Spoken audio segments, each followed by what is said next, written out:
2010년 갈아 만든 정치 12강 때 모습입니다. 역시 2010년 기말고사 특강 찍을 때 모습입니다. 2010년 탐스런 정치 23강 때 모습인데요. 좀 잘 나온 순간을 포착하느라고 엄청 애썼다는. 네.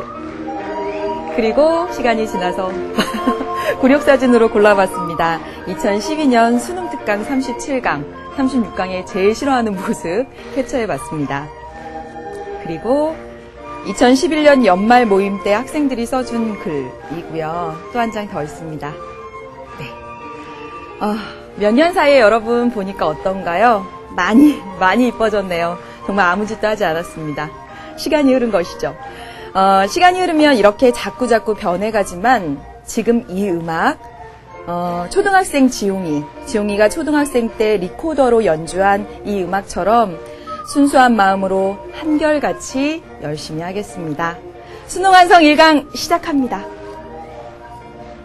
안녕하세요. 재밌는 정치, 즐거운 봄, 정치의 지도를 그리자. 수능완성 정치를 맡은 짜자잔, 네, 박보입니다. 제 소개가요, 수능완성 소개가 좀 길었죠, 여러분. 제가 2009년도 말에 EBS에 합격을 하고 나서 2010년도에 저렇게 첫 강의들을 찍어 나갔습니다. 정말 떨리는 마음으로 진짜 서툴게, 그러나 열정만큼은 진짜 최고, 막 열정을 불살라서 찍었던 그런 강의들의 일부 사진을 여러분에게 보여드린 겁니다. 여러분, 아마 지금 이 음악이요, 여러분 어떠셨어요? 언더 더 시. 초등학생 지용이가, 양지용 학생이 초등학생 때 리코더 합주를 한 거래요. 그래서 그 파일을 보내줬는데 정말 너무 감명 깊은 거예요. 그래서 그 음악을 들으면서 보니까 정말 서툴잖아요. 초등학생의 리코더 합주라는 것이 서툴잖아요. 그런데 얼마나 열심히 했겠습니까? 그 마음을 생각하니까 저도 옛날에 2010년도에 했던 그 강의 생각들도 나고요. 그리고 여러분에게 꼭 해주고 싶은 말이, 여러분이 지금 수능을 잘 보기 위해서 처음 시작했을 때 얼마나 서툽니까? 어떻게 공부해야 될지도 잘 모르겠고 정말 서툰데 열정만큼은 진짜 대단했잖아요. 그런데 시간이 이만큼 흘러서 여러분 어떻게 되셨어요? 익숙해져서, 굉장히 공부하는 것에 그냥 익숙해져서 열정이 많이 사그라들지는 않으셨는지. 그래서 서툴지만 정말 열정을 다했던 그 처음처럼 그 처음의 마음가짐을 가지고 이 수능 완성을 다시 함께 열심히 시작해달라는 의미로 이런 출발을 해보았습니다. 네, 열심히 합시다, 여러분. 여러분, 정치의 지도를 그리자라는 것의 의미는 선생님이 OT에서도 말씀드렸죠. 여러분, 지금부터 1강부터 해서 42강 동안 진행해 가면서 정치의 지도를 그려나갈 겁니다. 여러분의 머릿속에. 그래서 정치의 지도를 그리자라는 캐치프레이즈를 걸고 시작을 하는데요. 그동안 이벤트 진행해 왔잖아요. 수능 완성 문제 찜. 그래서 먼저 테마 1의 국가 정치 생활에 문제 찜한 학생들의 이름을 먼저 불러드리고, 그리고 차근차근 진행해 나가보도록 하겠습니다. 짠! 보여주시죠.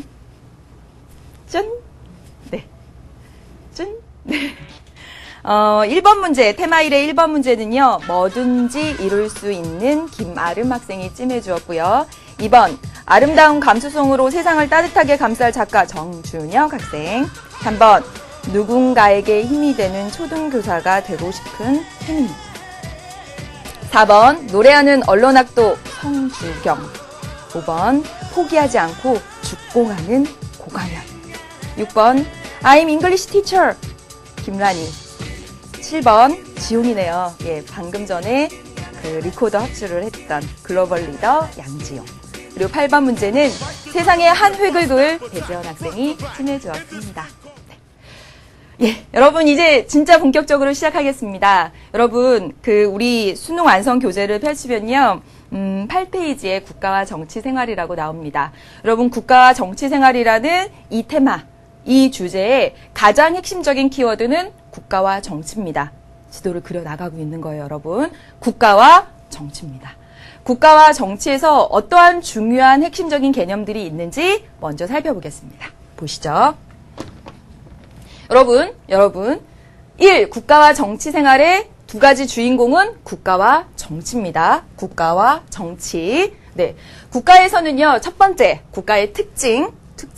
국가의 특징을 두고 한 문제로 출제될 가능성은 적습니다. 기본 베이직이에요. 특징. 그 다음에 국가의 구성 요소 3가지 알고 계시죠? 네. 영토, 국민, 주권. 이 가운데서 가장 중요한 것은 여러분 주권입니다. 조금 이따 설명드릴게요. 주권이요. 단독으로 작년 수능에 출제되기도 했습니다. 그 다음에요. 국가 관에 관련해서 소국 국가 간과 적국 국가 간. 이것도 역시 중요한 포인트가 됩니다. 여기 베이직이라고 잘못됐네요. 다음 정말 100% 출제되는 것이 사회계약설이죠. 잘 보세요, 여러분. 지금 한 내용을 잘 보세요. 테마 1, 국가와 정치생활입니다. 주인공은 국가와 정치입니다. 그 중에 국가에서 여러분이 기억해야 될 것은 국가의 특징, 강제성, 국가의 구성 요소 3가지 있는데 주권, 그 다음에 중요한 것이 적국국가, 소국국가, 그 다음에 사회계약설입니다. 여러분 4가지 내용으로 뻗어왔어요. 이 가운데서 출제될 수 있겠다라는 것은 주권, 국가 간, 그리고 사회계약설 이렇게 3가지입니다. 하나 들어가서 볼 거예요. 그 다음에 정치로 넘어옵니다. 정치로 넘어오면 정치가 뭔지부터 시작해요. 정치의 의미. 그런데 정치의 의미를 가져다가 단독으로 묻는 문제가 출제될 가능성은 거의 없습니다. 정치를 바라보는 관점에 지금 국가현상설과 집단현상설 배웠던 기억 나시죠? 네, 맞죠? 그런데 이 국가현상설, 집단현상설 하는 이 개념들은 교육청에서 좋아합니다. 평가원, 수능에서는 출제될 확률이 매우 희박합니다. 그래서 내용 정도만 아주 간단하게. 그래서 정치를 봤을 때는 정치의 의미, 크게 봤을 때, 좁게 봤을 때, 국가현상설, 집단현상설. 그 다음에 보세요. 정치 권력의 정당성이 출제될 수 있습니다. 그래서 저항권과 같이 묶어서. 네, 여러분. 계속 끊임없이 반복을 하겠습니다. 국가와 정치가 주인공이에요. 국가에 4가지 있어요. 그 가운데 3가지가 나올 수 있겠다. 주권, 국가 간, 사회계약설. 정치에서는 정치의 의미와 정치 권력의 정당성 이렇게 2가지입니다. 여러분 이제 뭐부터? 국가의 특징부터 들어가 보겠습니다. 국가의 특징, 국가의 특징과 그리고 구성 요소부터 얘기를 해보도록 할게요. 선생님이 OT에서도 말씀드렸지만 먼저 개념을 설명하고 여러분 멈춤에서 문제를 풀고 같이 확인하고 선생님이 개념을 설명하고 멈춤에서 문제 풀고 확인하고 이런 순서로 해서 1번부터 쭉 이렇게 수능 완성 교재에 있는 순서대로 문제풀이는 진행되지 않는다는 거 예고를 드렸어요. 예. 첫 번째 국가와 관련해서 첫 번째 중요한 것이 국가의 특징. 국가의 특징은 뭐죠, 여러분? 강제성이죠. 더 이상 안 써도 여러분 국가만이 이 강제력을 독점적으로 행사할 수 있습니다. 그래서 여러분 여기와 관련해서 하나 알아둘 용어는 이거죠. 뭐냐면 자력, 구제, 금지의 원칙. 국가만이 강제성을 행사할 수 있어요. 잘못하면 감옥에 집어넣고 벌금을 매기고 그다음에 세금을 부과하고 하는 등의 강제성은 국가만이 행사할 수 있습니다. 따라서 일반 개개인들이 스스로의 권리를 구제하는 것, 스스로 자력으로 이 권리를 구제하는 것은 금지되어 있습니다. 다시 말하자면 내 돈을 누가 훔쳐갔다고 해서 내가 그 사람을 잡아다가 우리 집에다 가둔다거나 하는 식으로 강제력을 개인이 행사해서는 안 된다는 거죠. 국가만이 강제성을 독점적으로 행사한다는 것, 특징이죠. 또 두 번째, 국가의 구성 요소 3가지 있죠. 영토, 국민, 주권. 그렇죠? 영토, 국민, 주권. 그 가운데서 주권이 가장 중요합니다. 여러분, 주권의 의미는 뭐예요? 국가의 최고 의사결정권.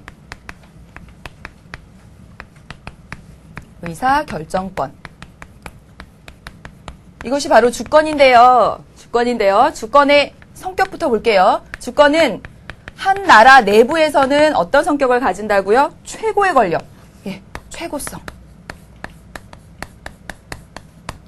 이 정도는 외워주셔야 됩니다, 이제. 대외적으로는요. 어떤 나라도 간섭할 수 없는 독립성을 가진다고요. 그래서 이 최고 의사 결정권은 민주주의 국가에서는 보통 누구한테 있습니까? 국민한테. 그렇죠. 그래서 국민주권. 또 보세요. 이 주권을 가진 나라들은 다른 나라로부터 간섭을 받을 수 없어요. 주권은 독립적이에요. 대외적으로. 그래서 주권을 가진 모든 나라들은 평등합니다. 주권 평등의 원칙이라고 해요. 의 원칙. 미국처럼 아주 큰 나라든 IT처럼 아주 작은 나라든 간에 그 주권을 가진 각각의 나라들은 국제사회에서 모두 평등하다. 왜냐하면 대외적으로 독립성을 특징으로 하고 있기 때문에. 그래서 어떤 나라가 그 나라 내부의 그런 의사결정에 간섭할 수 없어요. 그래서 이걸 뭐라고 하냐면 내정 불간섭의 원칙. 아유, 갑자기 생각이 안 나려고 그랬네. 불간섭의 원칙. 이렇게 얘기합니다. 내정 불간섭의 원칙. 여러분 여기까지 사실 기본이에요. 그렇죠? 여러분 계속 반복해왔던 거죠. 그런데 선생님이 주권에 왜 별표를 쳤냐면 기존의 평가원 문제들을 분석해보면 주권과 관련해서 시험 문제에 출제되는 것이 뭐냐면 바로 세계화와 관련돼서 출제가 되더라는 거죠. 세계화와 주권의 제약.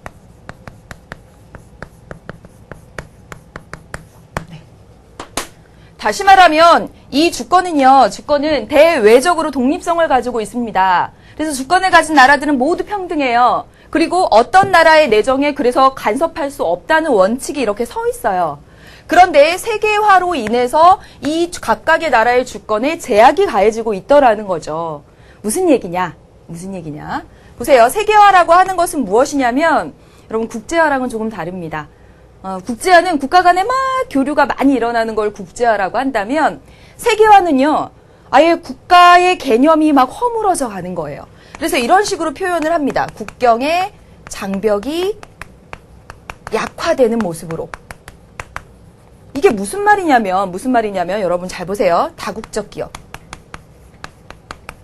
예전에는 국가 대 국가로서 전 세계에 존재해 왔는데 여러분 다국적 기업의 활동이 활발해지면서 이 다국적 기업은요. 국가라는 장벽을 초월해요. 우리나라, 미국, 어떤 제3세계 나라들 할 것 없이 막 왔다 갔다 하면서 전 세계적으로 활동을 하죠. 뿐만 아니라 국제기구.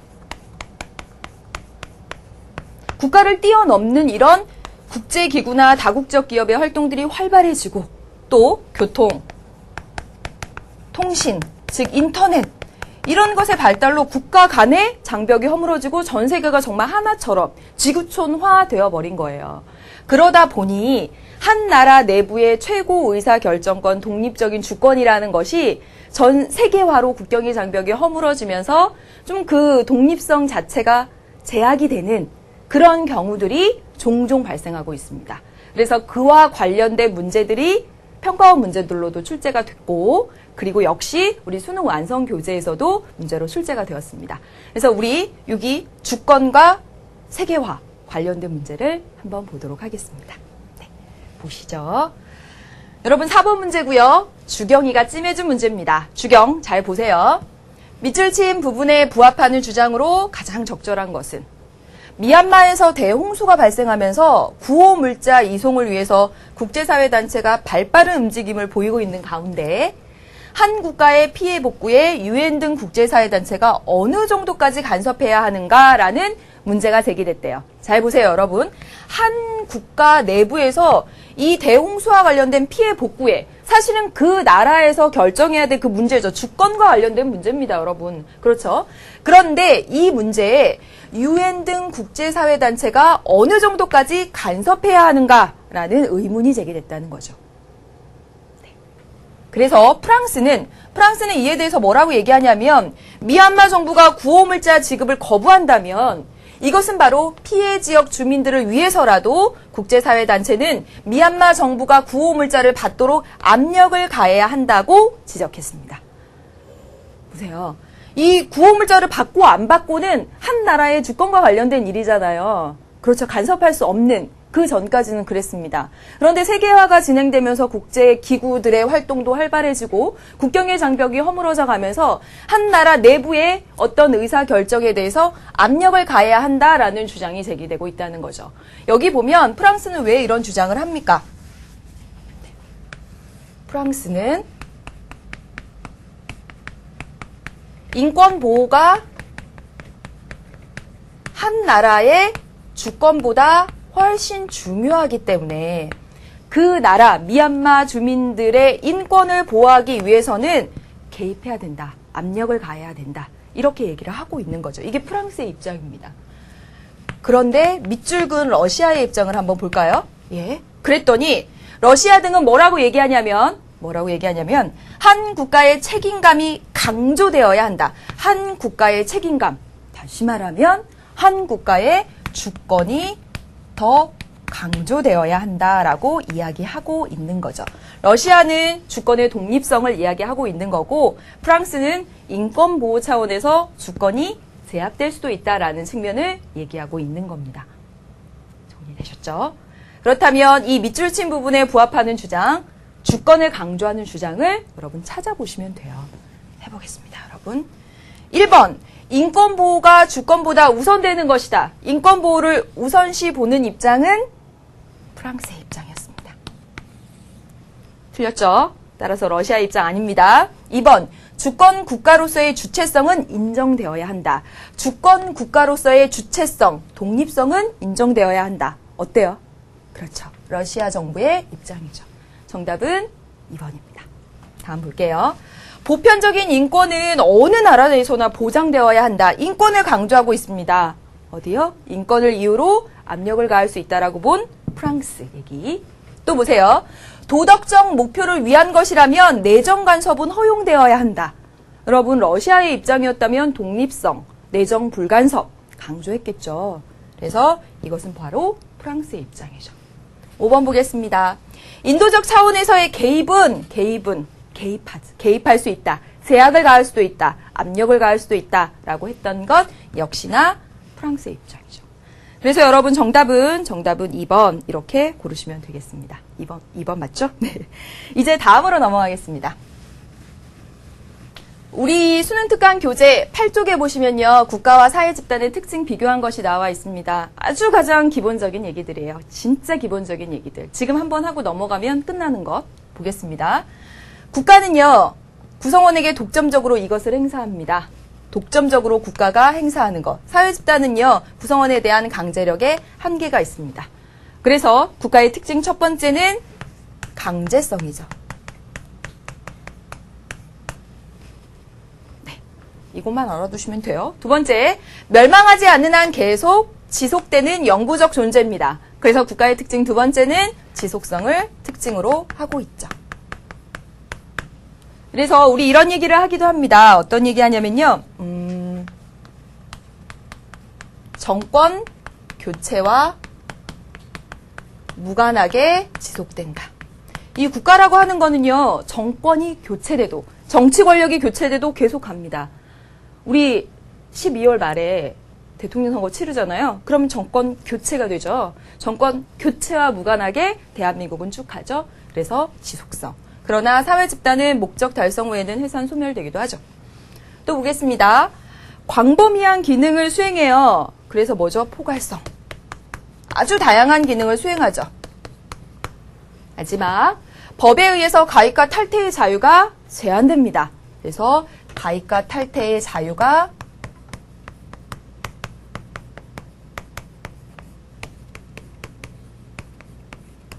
이렇게 쓰면 되겠네요. 여러분, 네 가지 뭐 외우실 필요 없이도 이제 지금쯤이면 뭐 자동으로 그 가운데서 알아두셔야 할 건 강제성 정도가 되겠다. 이와 관련된 문제를 한번 보도록 하겠습니다. 우리 교재 1번 문제입니다. 아름 보세요. 김아름 보세요. 테마 1의 1번 문제를 쫙 찍어 주었는데 사실 이 문제는 연기될 가능성은 매우 작습니다. 국가의 특징을 가져다가 문제로 출제된 적이 거의 없었거든요. 한번 볼게요. 다음 내용에서 추론할 수 있는 여러분 문제 딱 보세요. 국가의 특징입니다. 국가의 특징 하고 문제에서 나오면 우리 국가의 특징 방금 봤던 네 가지를 떠올리시면 되겠죠. 네 가지. 강제성, 지속성, 포괄성, 가입과 탈퇴의 자유가 없다. 예, 그리고 문제 볼게요. 대한민국의 국민이 되는 요건은 법률로 정한대요. 대한민국의 국민이 되고 싶다면. 네. 가입과 탈퇴의 자유가 없다는 거죠. 가입하고 싶으면 마음대로. 이게 안 된다는 겁니다. 첫 번째 줄부터 나옵니다, 사실. 더 읽어볼게요.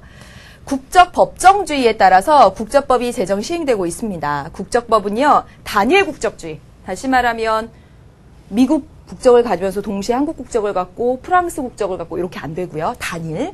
그리고 부모 양계 혈통에 의한 속인주의. 다시 말하면 부모님이 대한민국 사람이면 우린 자동으로 대한민국 국적을 가지게 된다는 거죠. 이겁니다. 미국은 속지주의죠. 부모님이 한국 사람이더라도 미국 땅에서 태어나면 미국 국적을 주잖아요. 네, 이건 우리나라는 속인주의.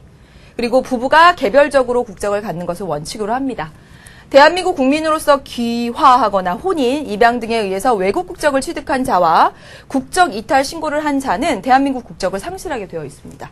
그리고 대한민국 국적을 상실한 자가 법무부 장관의 허가를 받아야지만 국적을 취득하거나 회복할 수 있다라고 되어 있습니다.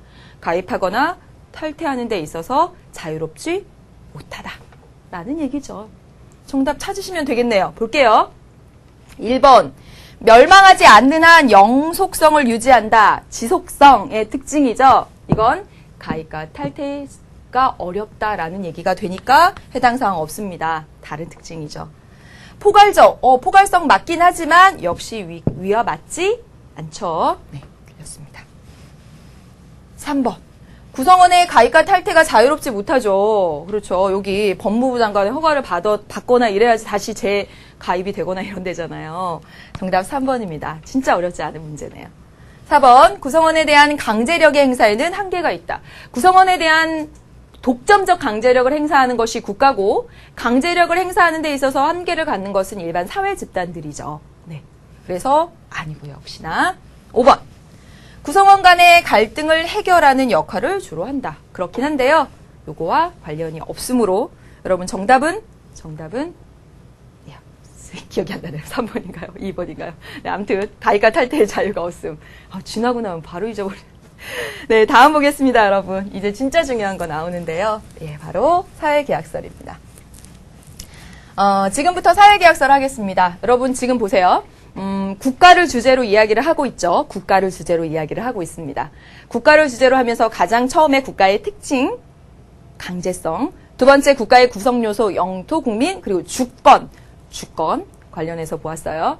그리고 세 번째 볼 것이 지금부터 아마 이 시간에 다 끝까지 가도 얘까지 볼 것 같아요. 예, 사회계약서입니다. 사회계약서 100% 출제되는데 사회계약서과 관련된 먼저 용어 정리부터 간단히 하도록 하겠습니다. 매번 나오는 건데 이제 진짜 마지막이라고 생각하고 용어 정리를 하고 사회계약서는요. 여러분 그간 나왔던 기출문제 정리만 진짜 잘 하시면 돼요. 계속 반복해서 나오다 보니까 이제 더 이상 어려워질 것이 없어졌어요. 진짜. 기출문제 선생님이 쫙 모아놨죠. 홉스는 홉스끼리, 로크는 로크끼리, 루소는 루소끼리 다 모아놨죠. 그 기출문제만 몇 번 반복하시면 사회계약서는 무조건 맞춥니다, 여러분. 이제 사회계약서 관련해서 여러분에게 용어를 두 가지 말씀을 드리겠습니다. 이 사회계약론자 홉스, 로크, 루소가 공통적으로 얘기한 것이 뭐였냐면 이 계약을 체결하기 이전의 상태를 자연상태라고 불렀습니다. 계약이라고 하는 것은 국가를 성립하겠다. 정치사회를 만들겠다는 그 계약이에요. 계약을 성립하기 이전의 상태를 자연상태라고 불렀는데 이 자연상태가 뭔지 한번 볼게요. 국가상태와 대비되는 개념입니다. 그렇죠. 그렇다면 계약 이후에는 국가상태가 되는 거겠네요. 그래서 국가상태와 대비되는 개념으로 일체의 인위적인 제약이나 구속이 없는 상태. 다시 말하면 뭐냐면 법이나 제도를 통해서 구속하지 않는 상태입니다. 따라서 다른 집에 가서 물건을 훔쳐와도 뭐 처벌할 그거 없고요. 예, 그런 상태예요. 그런 상태들. 법이나 물론 뭐가 존재하냐면 자연법이 존재합니다. 다른 사람의 물건을 훔치지 말아라. 뭐 자유를 강조해라. 이런 자연법은 존재합니다. 예, 그렇지만 우리가 인위적으로 만든 그런 법, 제도 이런 것에 따른 구속이 없는 상태를 자연상태라고 부릅니다. 그래서 정치사회가 형성되기 이전의 상태를 가리킵니다. 사회계약론자들이 공통적으로 얘기하는 얘기들이에요. 사상가들이. 이 자연 상태에서 사람들은요, 이 자연법에 따라서 자연권이라는 걸 가지고 있습니다. 이 말도 계속 나와요. 홉스, 로크, 루소의 공통점이에요. 자연권 하는데 자연권이 뭘까요? 보겠습니다, 여러분. 자연권은 한마디로 이거예요. 인간이 태어날 때부터 자연적으로 가지는 하늘이 부여한 권리. 그게 바로 자연권입니다. 따라서 국가가 생기건 생기지 않건 간에 우리가 응해야 하고 태어난 순간 우리는 이미 하늘로부터 받은 그런 권리들을 갖고 태어났고 그것을 천부인권 또는 자연권이라고 부른다는 거죠. 그래서 자연권이 구체적으로 무엇이냐? 학자마다 달라요. 그런데 홉스는 나를 보존하는 자기 보존권을 자연권이라고 봤어요. 내 신체, 내 생명, 내 거, 이것을 지키는 거. 이게 바로 태어나면서부터 인간이 가지고 있는 자연권의 하나다. 또 보세요. 이런 건 외우실 필요 없어요. 너무나 추상적이라서 여러분에게 얘기해 드리는 겁니다. 그리고 이 자유권, 태어나면서부터 자유로울 권리, 이게 자연권에 속하고요. 로크는 특히 재산권, 그리고 저항권과 같은 거, 이런 것들도 태어나면서부터 인간이 하늘로부터 부여받은 것, 이것도 바로 자연권에 속한다라고 봤죠. 네, 루소는 평등권. 그래서 우리가 보통 말하는 자유, 평등, 이런 거 있죠. 그런 게 바로 자연권에 속합니다. 그리고 로크가 특히 재산권이나 저항권 같은 것을 바로 자연권이라고 한 거죠. 그런데 이 자연 상태에서 인위적인 법이나 제도로 구속이 하나도 없는 이 자연 상태에서 사람들이 태어나면서 가지고 있던 이 자연권의 보장이 불확실하더라는 거죠. 불확실했습니다. 그래서 사람들이 계약을 통해서 국가를 만들었다라고 하는 것이 사회계약설이에요. 그런데 여러분, 진짜 계약서에 도장 찍었겠습니까? 아니죠. 이 계약은 굉장히 가상적인 행위입니다. 이론적으로 보여주는 행위고요. 그럼 국가 왜 만들었을까요? 이 자연권 잘 보장하려고. 자연권을 사람들이 태어나면서부터 가지고 있는 이 권리 잘 보장하려고 국가 만든 겁니다. 예. 그리고요, 여기서 하나 중요한 거. 이 계약의 주체가 개인입니다. 개인이 주체가 돼요. 그리고 하나 더, 국가는 수단입니다. 어떤 수단? 이 자연권을 제도적으로 보장받기 위해서 개인들이 아주 똑똑한 이성적인 개인들이 만들어 놓은 수단, 이것이 바로 국가입니다. 이게 바로 홉스, 로크, 루소의 공통점이에요. 선생님이 개념 강의부터 수특 그리고 지금까지 또 다시 얘기를 합니다. 자연상태, 자연권이란 개념 기본적인 거 말씀드렸습니다. 이제 넘기겠습니다. 그래서 보세요. 홉스, 로크, 루소는요. 이 공통점이 있는데 어떤 게 다르냐면 자연상태를 어떻게 받는가, 자연상태에 대한 정의, 그리고 사회계약의 내용,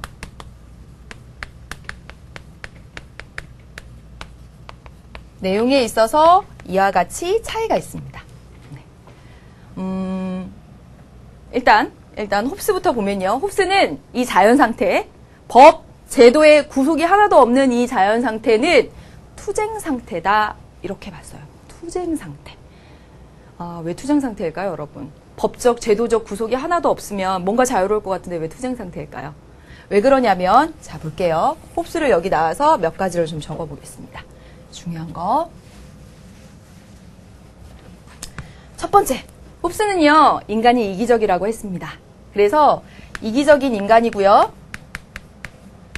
즉, 인간의 마음속에는 두려움, 그리고 남을 이기고자 하는 경쟁심,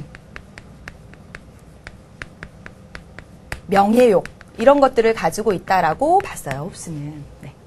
그런데 이 자연 상태에서는요, 뭐가 정의로운지, 뭐가 정의롭지 않은지, 즉 정의와 부정의를 구별하지 못한다. 즉 정의에 관한 합의가 없었다. 이렇게 봤습니다. 네. 뭐가 정의로운지, 뭐가 옳은지 이런 것에 대한 합의가 없었다. 정의에 관한 합의가 없었다. 정의와 부정의를 구별하기 어려웠다. 그런 상황 속에서 사람들은 자기 보존을 위해서라면, 이 자기 보존은 홉스의 키워드입니다. 자기 보존을 위해서라면, 위해서는 타인의 타인을 해칠 수 있는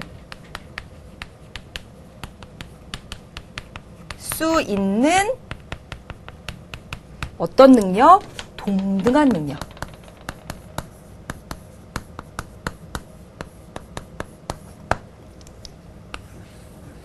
네, 동등한 능력을 가지고 있다라고 했습니다. 잘 보세요. 자연 상태에는 법적, 제도적 구속이 없는 상태예요. 인간들은 이기적입니다. 그런 인간들이요, 정의에 대한 합의된 관념이 없는 그런 자연 상태 속에서 내 것을 지키기 위해서는 타인을 해칠 수 있는 그런 능력들을 모두 가졌어요. 내 것을 지키기 위해서는 타인의 목숨까지 빼앗을 수 있어요. 그럼 이 상태 뭐가 되겠습니까? 당연하죠. 전쟁 상태가 되죠. 투쟁 상태가 되죠. 그래서 개인들 간에 계약을 맺어서 국가를 만듭니다. 똑똑한 개인들이 이대로 가면 안 되겠다. 그래서 계약을 통해서 국가를 만듭니다. 그래서 기존의 자연 상태에서 사람들이 가지고 있던 자연권 전부를 절대 왕, 제3자에게 모두 양도합니다. 그래서 그 절대자가 주권을 가지게 되고요. 절대 군주제를 옹호하게 되죠. 여러분 여기 보면요. 우리가 절대 군주제, 군주주권론 자체를 굉장히 막 부정적인 것으로만 봐요. 막 독재고 막 사람들을 탄압하고 막 이런 것으로 보는데 실제로 우리 조선시대나 뭐 이런 데를 생각해 보셔도 그때도 바로 군주주권이고 절대 군주제였습니다. 사실은 이런 전쟁 상태보다는 훨씬 낫지 않나요? 홉스는 그래서 이 자연 상태의 투쟁 상태를 벗어나기 위해서 똑똑한 개인들이 계약을 통해서 제3자 절대자에게 모든 권력을 넘겨주고 사회의 평화, 안전 이런 것을 찾았다. 이렇게 내용. 이게 홉스의 사회계약설의 내용입니다. 두 번째, 이제 로크로 갈게요. 로크는요. 이 자연 상태가 어떤 상태였냐면 권리 보장이 불확실한 잠재적인 투쟁 상태로 보았습니다.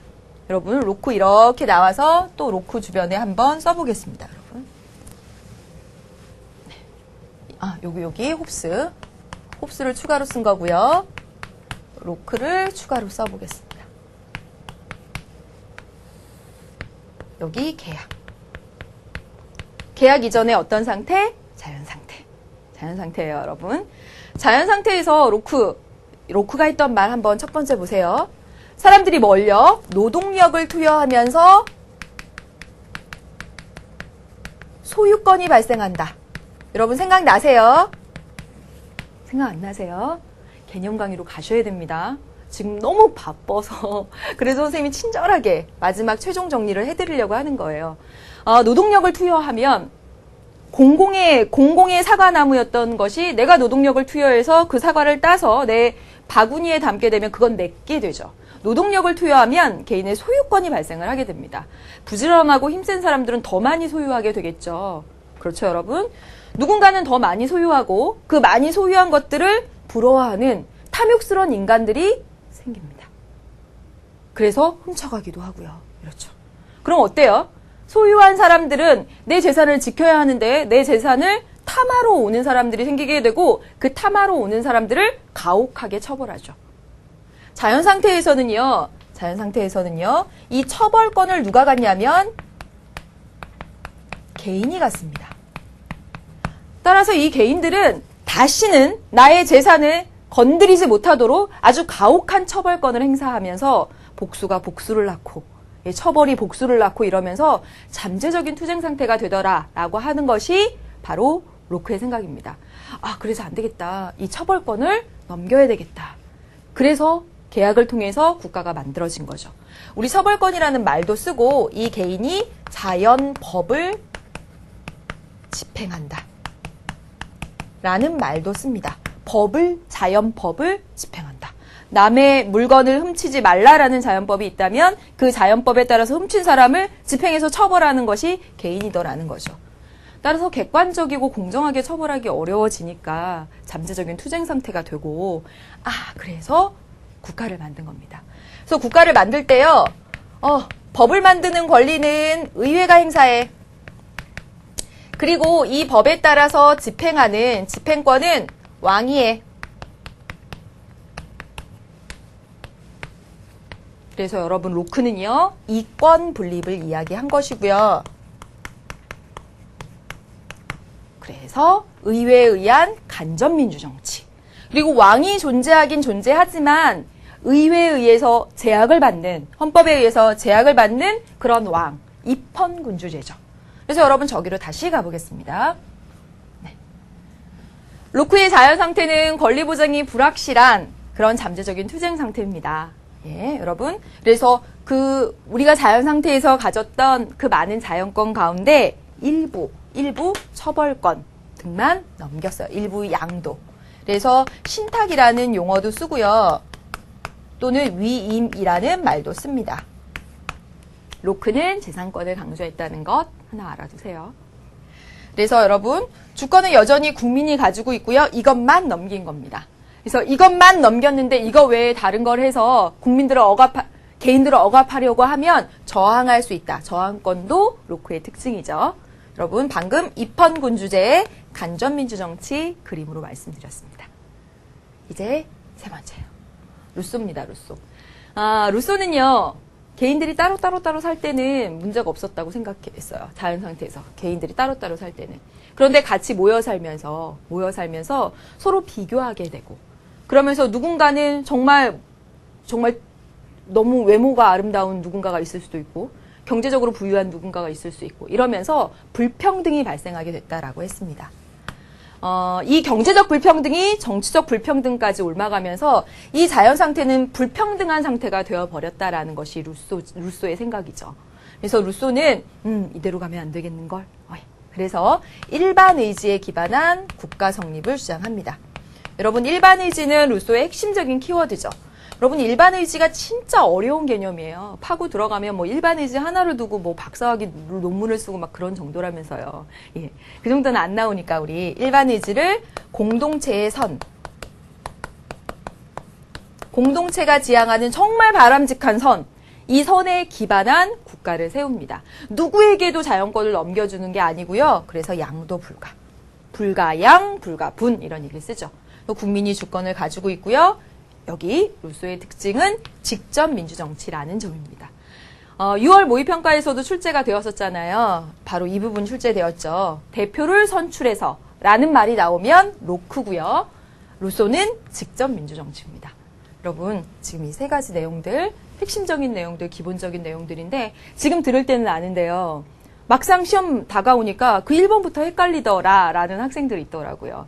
시험 직전에 철저하게 암기하셔서 여러분의 머릿속에 이제 정리가 되셔야 됩니다. 네, 거기까지 가셔야 돼요. 여러분 다시 한번 정리하시면 홉스, 여기 어려운 말들이 있긴 한데요. 이기적인 인간, 두려움, 경쟁심, 명예, 요 홉스입니다. 정의에 대한 합의된 관념이 없어요. 자연 상태에서. 자기 보존을 위해선 타인을 해칠 수 있는 동등한 능력을 가지고 있다. 또 옆으로 가서요.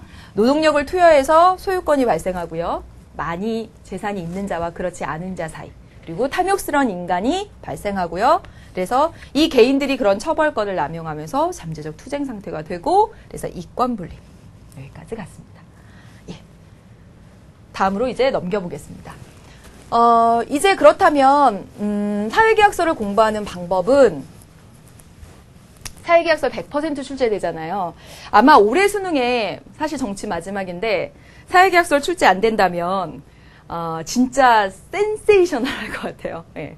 그동안 한 번도 출제 안 된 적이 없었는데 정치가 내년에 법과 정치로 합쳐지기 마지막 정치 시험에 설마 없어질까요? 예, 100% 출제된다라고 봤을 때 공부하는 방법, 첫 번째, 사상가들의 주장을 전체적인 스토리로 알아가야 됩니다. 이야기처럼. 그래서 여러분 이렇게 스토리로 구성한 것이 선생님 개념 강의에서 이렇게 했습니다. 개념 강의에서. 사실은요, 지금 개념으로 언제 해요? 이렇게 하는 학생들이 있는데요. 개념부터 차근차근 하는 것이 가장 빠른 길입니다, 사실은. 그래서 지금 선생님이 막 대략적으로 해드렸잖아요. 이 정도에서 알아들으면 끝내도 되지만 뭔가 부족하고 그렇다면 개념부터 다시 가서 듣는, 그래봤자 30분도 안 됩니다, 여러분. 네, 개념 가서 전체적인 스토리로 먼저 쫙 보세요. 두 번째, 이제 키워드와 사상가들을 연결합니다. 예를 들어서 자기보전, 홉스, 재산권 강조, 로크, 뭐 이런 식으로 있잖아요. 일반의지, 루소, 이렇게 키워드와 사상가를 연결하는데 기출 지문을 보시고요. 기출 지문에서 어떤 키워드가 나왔는지 찾으셔서 그 어떤 학자의 주장인지를 맞춰가는 연습을 하시면 됩니다. 정치의 지도에 홉스끼리, 로크끼리, 루소끼리 모아놨으니까 그 지문들 딱 보면서 키워드 이거 나왔네. 홉스, 이거 나왔네. 루소 이렇게 하시면 되겠죠. 세 번째, 이제 중요한 것이 뭐냐면 고난이도 선지 분석입니다. 사실 평가원 문제는 사회계약서를 많이 그동안 어렵게 냈어요. 그래서 방금 전에 보여드렸다시피 뭐 정의에 대한 합의된 관념이라든지 그것이 없다라는 이것도 고난이도 선지였고요. 타인을 해칠 수 있는 동등한 능력을 부여한다. 이것도 사실은 기출 선지였습니다. 여러분, 고난이도 선지 분석을 해야 돼요. 그런데 이거 어디서 하면 되냐면요, 여러분. 선생님 수특 강의에서 문제로 다가가는 개념.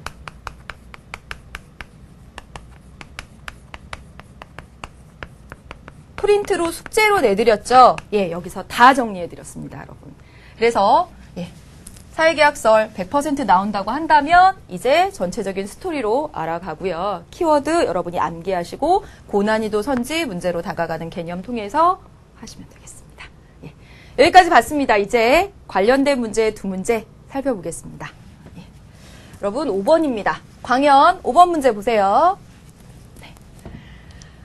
다음은 사회계약론자인 가불의 주장을 정리한 것입니다. 볼까요?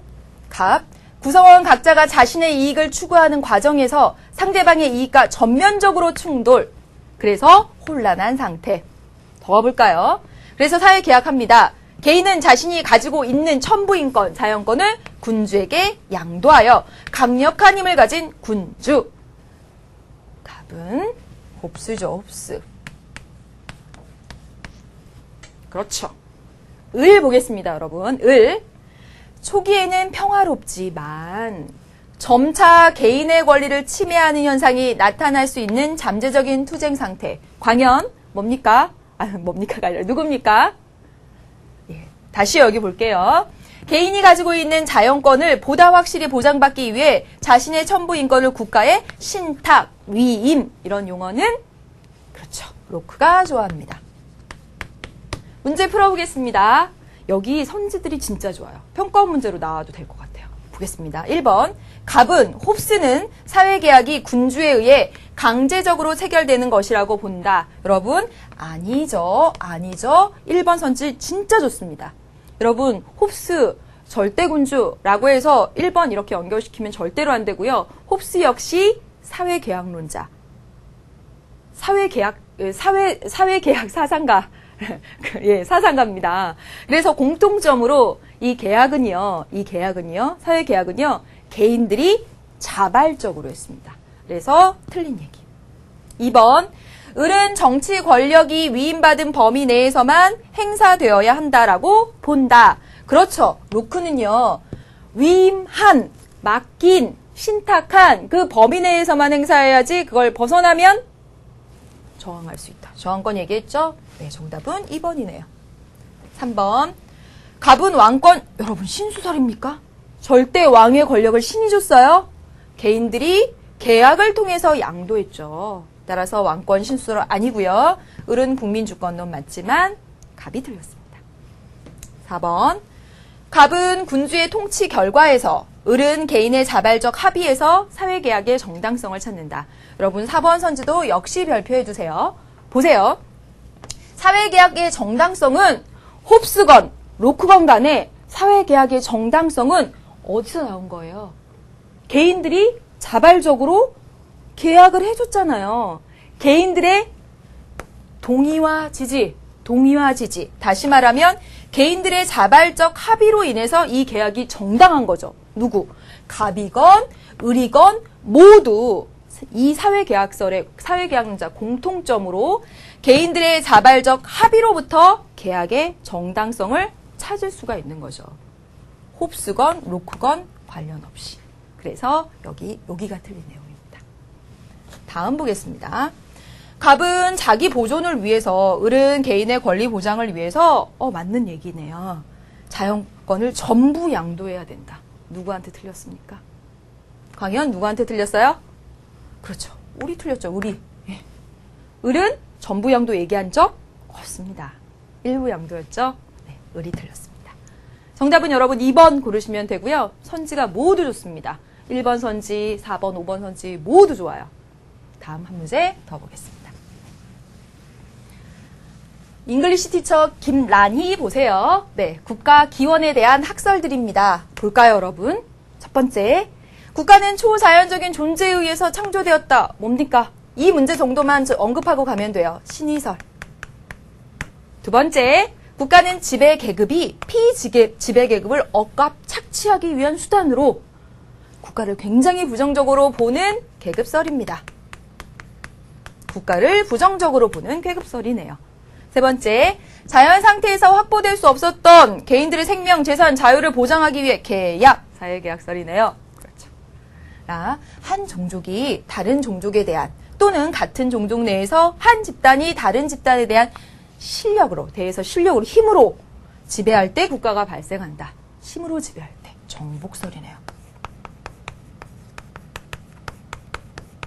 문제 풀어가 볼게요, 여러분. 1번. 가는 국가에 대한 국민의 절대 복종을 강조하겠죠. 왜요? 신의 뜻으로 국가가 창조된 거니까 얼마나 국가의 절대성을 강조하는 이론입니까? 맞죠. 두 번째, 나는 계급 간의 불평등을 전제하죠. 지배계급, 피지배계급.